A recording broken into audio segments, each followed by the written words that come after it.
It is 4 in the morning, and a supertanker the length of 4 football fields is idling in open water, waiting for permission to move. Its captain is watching a radar screen more closely than he has watched anything in his career, because in the next 21 miles, a wrong turn doesn't mean a fine. It means a warship on the radio within minutes. This is the Strait of Hormuz, and somewhere behind that tanker, on a small red island the color of dried blood, a woman is stepping outside her home, wearing a mask made of gold cloth, exactly the way her grandmother did. And her grandmother's grandmother before that. 2 images, one strait. And almost nobody outside this region understands how tightly they're connected. On the bridge of that tanker, the crew is running through a checklist that hasn't changed much in decades, except for one new addition: a satellite feed tracking naval movement in real time. 21 miles of water, and every single one of them logged, insured, and watched. Let's start with the water, because the water is the whole story. The Strait of Hormuz connects the Persian Gulf to the Gulf of Oman, and beyond that to the open ocean. At its narrowest, it is only about 21 miles across, split into 2 shipping lanes barely 2 miles wide each, with a 2-mile buffer zone squeezed between them so that outbound and inbound tankers don't meet each other head-on. Picture a highway with 2 truck-sized lanes running in opposite directions through a space that could comfortably fit a small city, and you start to understand how little room for error exists here. Geographically, this strait sits between the southern coast of Iran and the northern tip of Oman's Musandam Peninsula, linking the enclosed, oil-rich Persian Gulf to the open waters of the Arabian Sea. The port city of Bandar Abbas, home to several 100,000 people, anchors the Iranian side as the region's main commercial and naval hub, while the islands scattered just offshore, Hormuz, Sheshem, and Larak among them, hold much smaller populations, often just a few thousand residents each, living in towns that can feel a world away from the tanker traffic passing just beyond their beaches. This is the Strait of Hormuz, a few 100,000 residents living directly alongside a channel of water that the rest of the planet, some 8 billion people strong, quietly depends on every single day, without most of them ever learning its name. Now, for the number that explains why the entire planet pays attention to this stretch of water. Somewhere around 1/5 to 1/4 of all the oil moved by sea on Earth passes through this one channel every day, alongside roughly 1/5 of the world's liquefied natural gas. Saudi Arabia, Iraq, the UAE, Kuwait, Qatar, and Iran all funnel the majority of their energy exports through this single door. There is no comfortable detour. A handful of pipelines exist that can bypass the strait entirely, but their spare capacity is small compared to what actually needs to move. The question was never really whether Hormuz is a shipping lane. The question is what that shipping lane is standing next to, because on one side sits Iran, and on the other, Oman, and between them floats one of the most militarized stretches of ocean on the map. On an ordinary day before tensions flare, somewhere around 130 commercial vessels cross this strait, one after another, like beads sliding along the same thread. China alone receives well over 1/3 of the crude that exits through Hormuz, with India, Japan, and South Korea close behind. Meaning a disruption here doesn't just spike a price on a screen in New York, it can slow factories and empty fuel pumps on the other side of the planet within days. Beyond oil, roughly 1/3 of the world's seaborne liquefied petroleum gas and 1/5 of its liquefied natural gas move through the same channel, alongside fertilizer shipments that entire nations in Africa and South Asia depend on to keep crops in the ground. Sudan, Sri Lanka, Pakistan, and Kenya all draw a meaningful share of their imported fertilizer through vessels that pass this exact stretch of water. Pull one thread here, and it tugs at dinner tables thousands of miles away. Now, the part almost no visitor to this coastline expects. The land itself looks like nowhere else on the planet. Hormuz Island, sitting right in the strait's shadow, has soil so rich in iron oxide that entire beaches glow rust red, almost the color of raw meat. Locals here have used this colored earth for generations, as pigment, as seasoning even, and as a natural dye. Walk along that shoreline at sunset, and the sand, the cliffs, and the sky can all blend into the same burning color, as if the island decided that beige was never an option. Geologists call it a rainbow island because more than 70 different mineral colors show up across its small landscape. Reds, yellows, and even a rare blue-tinted salt formation carved out over millions of years by an underground salt dome pushing up from below. The science behind it is almost as striking as the color itself. Roughly 50 to 60 million years ago, a massive underground deposit of salt and gypsum, lighter than the rock layers above it, began slowly rising toward the surface the way oil rises through water, eventually punching through and spreading across the island's surface in the process geologists call a salt dome or salt glacier. As that ancient salt pushed upward, it dragged iron-rich sediments and other minerals along with it, staining the ground in bands of deep red, ochre, mustard yellow, and occasionally a pale, almost lunar white. Local guides sometimes call this stretch of coastline the island that looks like Mars, and drone footage of the terrain has genuinely been mistaken online for images sent back from actual Martian rovers. A strange, fitting coincidence for a place that already sits at the edge of so many collisions, geological, cultural, and political all at once. Here is a fact that says more about survival than any statistic could. For centuries, communities on this coast had almost no reliable source of fresh water. The land is arid, the rain is rare, and yet people built entire towns here anyway. The answer came from architecture, not luck. Across this stretch of the Gulf, you'll still find wind catchers. Tall, chimney-like towers built to funnel even the faintest breeze down into the buildings below. Cooling homes without a single watt of electricity, centuries before anyone had heard the word air conditioning. It's a low-tech answer to a brutal climate, and it still works today exactly as it did hundreds of years ago. There's a second survival trick worth knowing, and it involves the ground itself. Beneath Ketchum Island sits the Namagdan Salt Dome, riddled with natural salt caves carved out over millions of years, one of them stretching for several kilometers and ranked among the longest salt caves anywhere on Earth. Locals have used these formations for centuries, mining salt for trade and using the caves themselves as a source of natural, mineral-rich shelter from the surface heat. Even the region's drinking water has historically been shaped by geology as much as engineering. Rainwater collected in underground cisterns called ab anbar, cooled naturally by thick clay walls and wind tower ventilation, kept families supplied through the driest months long before a single pipe reached this coast.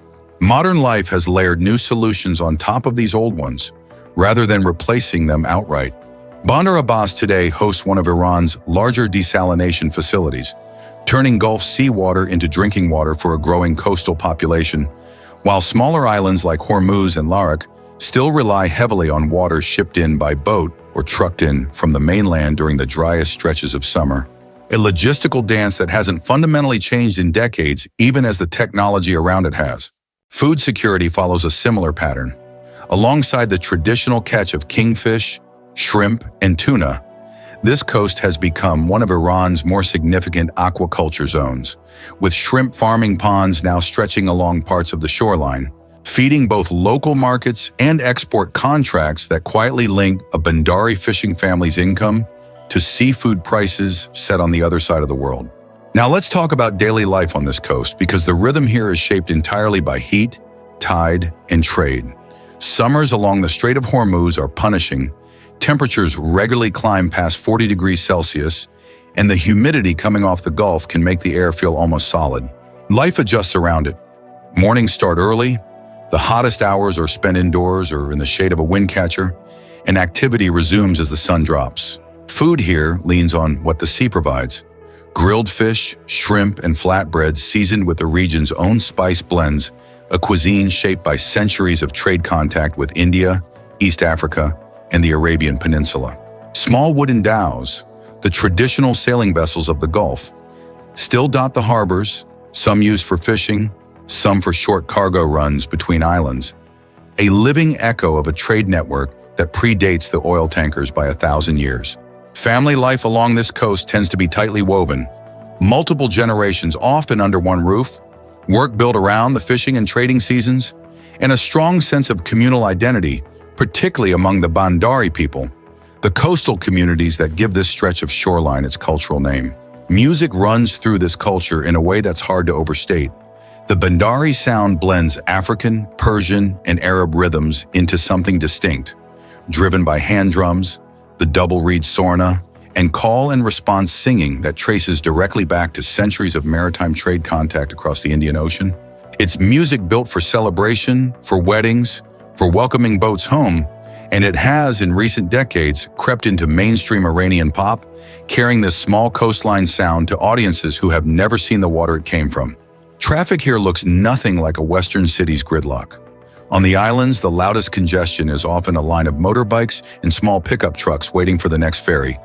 While on the mainland side, Bandar Abbas functions as a genuine port city, its roads thick with container trucks feeding one of Iran's busiest commercial harbors. And animals share the streets openly. Goats picking through shaded alleyways at midday, cats claiming the cool tile floors of open-air fish markets, and along the shallows, crabs by the thousands emerging at low tide to reclaim the mudflats as their own. Friday mornings bring a different rhythm entirely. Markets fill early, before the heat climbs too high, with vendors laying out dried fish, dates, and spice blends in colors nearly as saturated as the red cliffs across the water.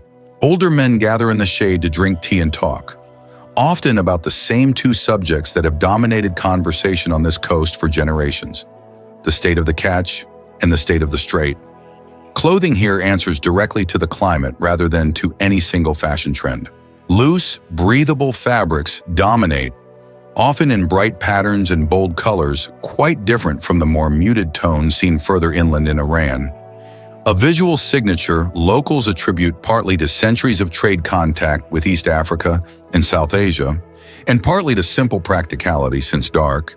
Heavy fabric is the last thing anyone wants against their skin in Gulf humidity. Bandari women's dresses in particular are known for vivid color combinations, sometimes paired with the same striking masks discussed earlier, sometimes worn without them depending on the town, the occasion, and the generation of the woman wearing it. Yes, now we arrive at the part the title promised, the gold masks. Along the Iranian side of the Strait of Hormuz, in towns like Bandar Abbas, and on islands such as Keshm and Hormuz itself, you will see older women wearing a striking piece of traditional clothing called the borageh, or burqa.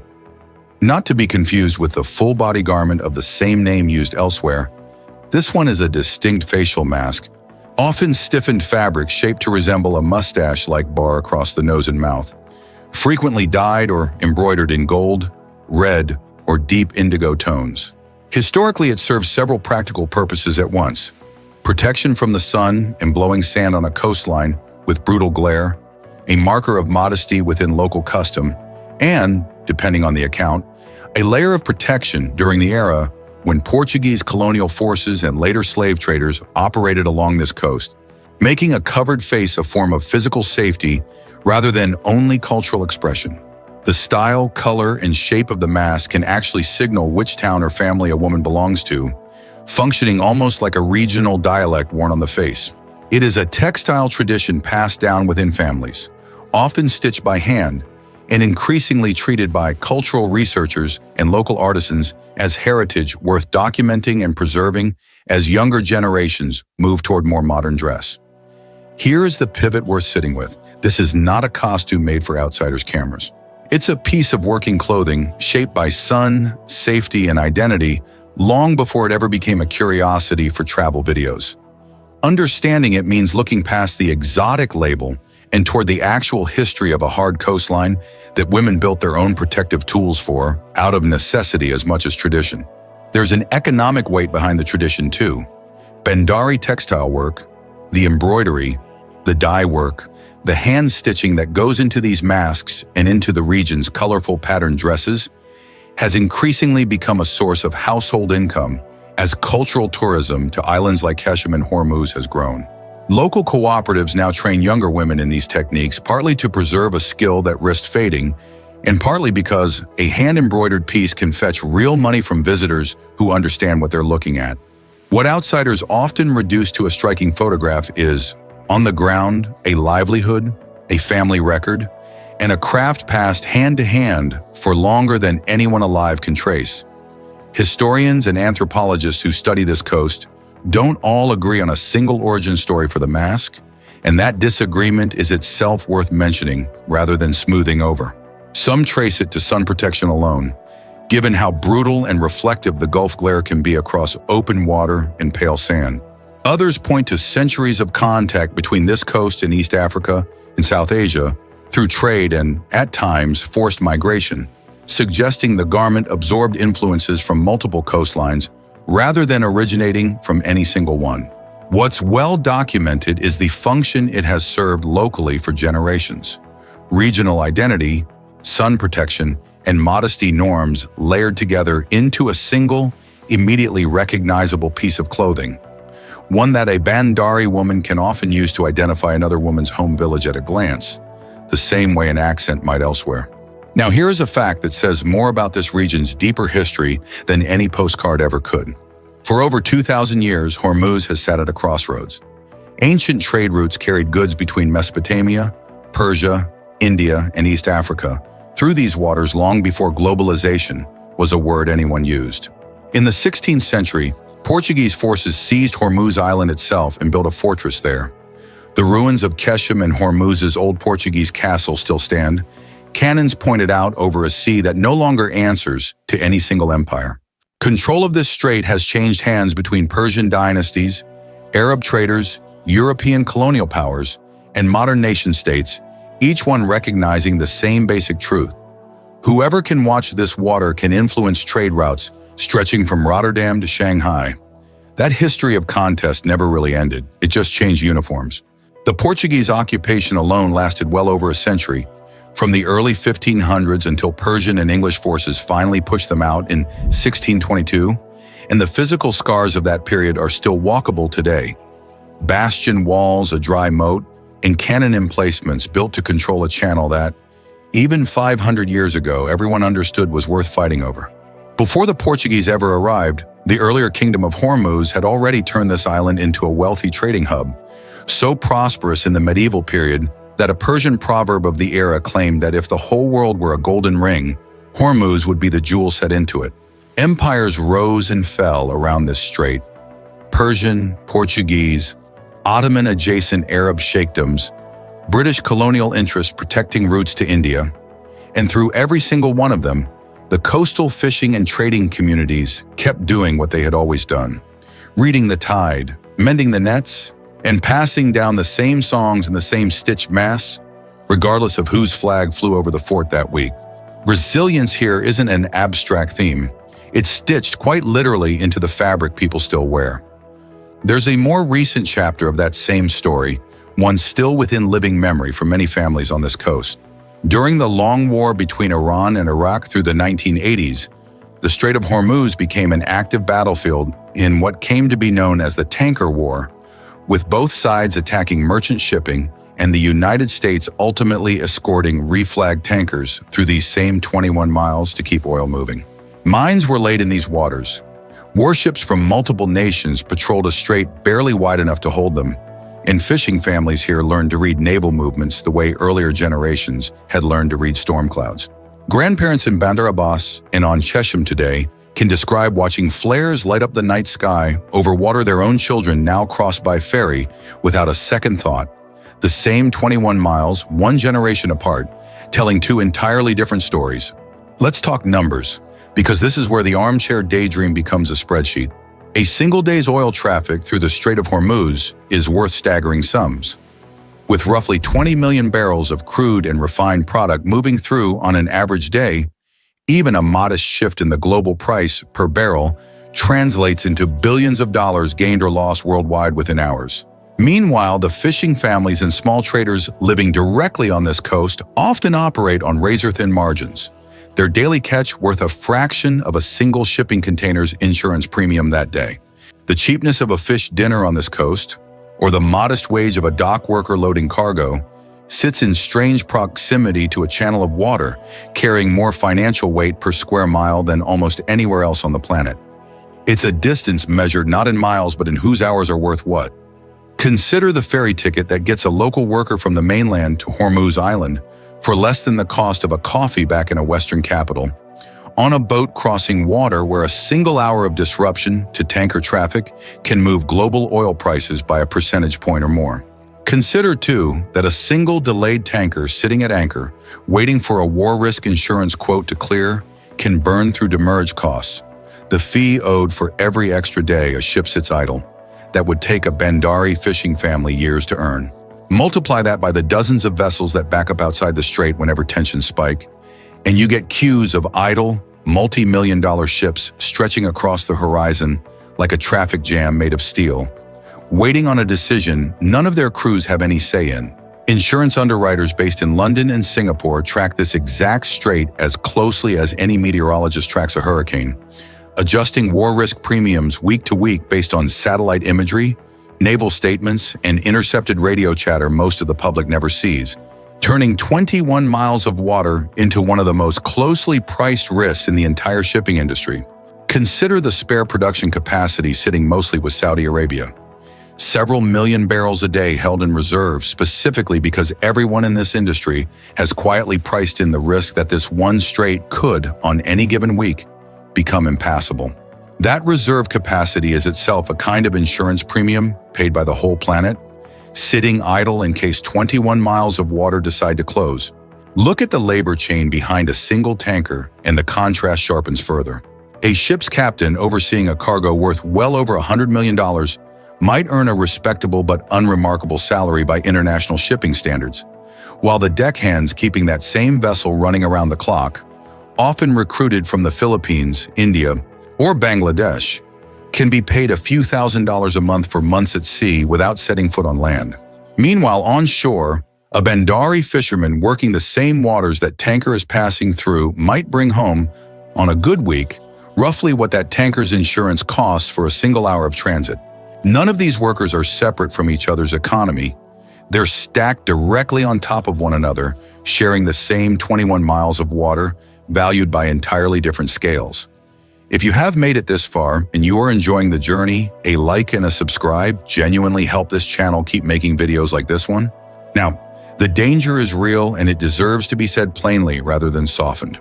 The Strait of Hormuz has repeatedly become a flashpoint of military tension between Iran and Western naval forces, particularly the United States, with incidents involving seized tankers, naval standoffs, and, in periods of open conflict, direct attacks in mined waters that have caused shipping traffic through the strait to fall by staggering percentages within days. War risk insurance premiums for vessels transiting the strait can spike overnight when tensions rise, and merchant crews sailing through this passage do so, knowing that a political decision made in a capital thousands of miles away can turn their route into a war zone by morning. For travelers, land access to the coastal towns themselves is generally calm day to day, but the maritime tension offshore is a genuine, recurring geopolitical risk, not folklore, one that has, in recent memory, pushed global oil prices sharply higher within a matter of days. During the sharpest periods of escalation, traffic through the strait has been recorded falling by as much as 90 to 97% within weeks, as shipping companies simply refuse to send vessels into a corridor where mines, missile threats, and seized tankers had become recent memory rather than distant history. Crews on ships that do continue transiting are briefed on emergency protocols most sailors elsewhere never have to think about. Jamming risks to navigation systems, the possibility of small fast attack boats approaching at speed, and instructions for what to do if a warning shot is fired across the bow. It's worth being honest about this. For the people whose living depends on this water, whether they are a Bandari fisherman or a Filipino merchant sailor on a tanker's night shift, the geopolitics of world energy markets are not background noise. They are the difference between an ordinary Tuesday and an emergency. There's a quieter risk too, one far removed from warships that any visitor should know before booking a ferry ticket. Informal boat operators sometimes offer trips to the islands at prices that sound generous right up until departure time, when a fuel surcharge or port fee appears out of nowhere. The safer approach, used by most experienced regional travelers, is booking through registered ferry companies out of Bandar Abbas, rather than negotiating directly on the dock, and confirming return times in writing rather than by handshake. It's a small, mundane precaution compared to naval standoffs offshore, but it's the kind of practical detail that actually affects a traveler's week, unlike the geopolitics playing out on the horizon. Now let's turn to the wonder of this place, because for all its tension, this coastline is also strikingly beautiful. Hormuz Island's Rainbow Valley, with its layered mineral cliffs, has become one of the most photographed natural formations in the region, a landscape that looks painted rather than eroded. Just offshore, the waters around Keshem Island hide the Star Valley rock formations and the Hara mangrove forests, one of the largest mangrove ecosystems in the Gulf, home to migratory birds, crabs, and a slow tidal rhythm, utterly unlike the tension playing out in the shipping lanes just beyond the horizon. Dolphins are a common sight for boats moving along this coast, arcing alongside dhows the same way they likely arced alongside merchant ships centuries ago. The Hara mangrove forest around Keshem has been recognized internationally as a wetland of major ecological importance, sheltering flamingos, herons, and dozens of migratory species that pass through this corridor twice a year on routes stretching from Siberia to East Africa. Sea turtles nest along quieter stretches of the coastline, and the tidal mudflats, drained twice daily by some of the more dramatic tidal swings in the Gulf, turn into a moving carpet of thousands of fiddler crabs the moment the water pulls back. It is, in its own way, a wonder standing in direct contrast to the tension a few miles offshore. Proof that this strip of water has always carried two entirely different kinds of value: the value the world assigns it in barrels per day, and the value nature assigned it long before anyone thought to measure oil at all. Conservationists working around Keshem's mangroves have flagged a genuine concern in recent years. Increased tanker traffic and the naval activity tied to regional tensions bring a real risk of oil spills and underwater noise pollution in a habitat that migratory birds and marine life have used for longer than any shipping lane has existed. It's a quiet reminder that the same strategic value making this strait a flashpoint on the nightly news is also, physically, squeezed right up against one of the region's most ecologically significant coastlines. Two kinds of importance occupying the same narrow stretch of water, neither one able to simply move out of the other's way. If this stretch of coastline is going to pull you in, here is where to put your feet first. Bandar Abbas serves as the main mainland gateway, with ferries running out to both Hormuz and Keshem Islands. Hormuz Island itself rewards a full day on foot or by local vehicle, moving between the Rainbow Valley, the Red Beaches, and the old Portuguese fort ruins. Keshem Island, considerably larger, holds the Star Valley formations, the Hara mangrove forest boat tours, and the Namakdan salt cave, one of the longest salt caves on Earth. Across the water on the Omani side, Musandam offers dramatic fjord-like coastlines and boat trips through the strait's calmer inlets, a striking contrast to the industrial tension of the shipping lanes just beyond. Practical notes for anyone actually planning this trip. Summer heat here is not to be underestimated. So many travelers favor the cooler months between autumn and spring. Ferries between the islands can be irregular, so building slack time into an itinerary pays off. And respectful dress is expected throughout this culturally conservative region. Hidden gems worth seeking out beyond the obvious stops include the Valley of Statues on Keshem, a natural rock formation eroded into shapes locals have compared to a frozen procession of figures, and the small village markets on Hormuz Island, where the red earth is still sold, pressed into pigment blocks exactly as it has been for generations. Language can be a genuine barrier outside the larger towns, so a few phrases of Persian go a long way. And travelers should note that this region sits under evolving sanctions and travel advisories tied to broader geopolitical tensions, meaning it's worth checking current guidance from your own government before booking anything. Getting here in the first place usually means flying into Bandar Abbas International Airport, with connections through Dhahran or other major Iranian hubs, followed by a short taxi ride to the ferry terminal for onward travel to the islands. Budget travelers often base themselves in Bandar Abbas itself and day trip out to Hormuz and Keshem, while those with more time frequently prefer staying a night or two directly on Keshem, where guest houses run by local families offer a far more grounded sense of the region than a mainland hotel ever could. Currency exchange is best handled in Bandar Abbas before island hopping, since options narrow considerably once you're out on the smaller islands, and cash remains the practical standard for most day-to-day transactions in this part of the country. So here is the mirror this journey leaves behind. Every day, ships glide through this narrow strait, carrying the fuel that heats homes on the other side of the planet, while on the shore beside them, women in gold-threaded masks step out to do the same errands their grandmothers did 100 years earlier, in a landscape the color of rust and salt. One side of this strait moves at the speed of global markets. The other moves at the speed of tide and tradition. And somehow, for centuries, they have coexisted in the same 21 miles of water. Think about what that actually means. Somewhere out past the Red Cliffs, a naval helicopter is running a patrol route. It flies every single day, tracking vessels the world has decided are too valuable to lose track of. And a short boat ride away, a girl is learning to stitch a gold-threaded mask from her mother, using a pattern that has never once needed the world's approval to survive. Both of these things are true on the same afternoon, in the same 21 miles of water, and neither one is aware of the other's schedule. Zoom out far enough and the picture becomes almost absurd in its contrast. Satellites belonging to half a dozen nations are, at this exact moment, tracking the wake of every vessel crossing this strait, while on the beach below, a red crab disappears into a hole in sand the color of rust, entirely indifferent to any of it. The strait doesn't choose sides between its two identities, the geopolitical choke point and the quiet fishing coast. It simply holds both, the way it has for as long as anyone has kept records. Perhaps that's the most honest way to end a journey like this one.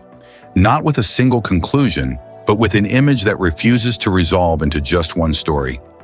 A strait that is simultaneously a war zone in waiting and a mangrove sanctuary. A coastline that is simultaneously a choke point watched by admirals in distant command centers, in a home where the biggest daily concern is whether the ferry runs on time. A tradition of gold-threaded masts that is simultaneously ancient armor against the sun and a modern source of income for families building a future out of a craft their ancestors never imagined would one day appear in videos watched by millions of strangers around the world. 21 miles of water, carrying all of that at once, every single day, whether or not the rest of the planet happens to be watching. Maybe the real question isn't whether Hormuz is dangerous or beautiful or strategically vital. It's whether you've ever once lived a single day the way the people on this coast quietly have, balanced generation after generation between the fragility of the sea and the weight of the whole world's attention. If this journey was worth your time, a like and a subscribe help this channel keep exploring places like this one.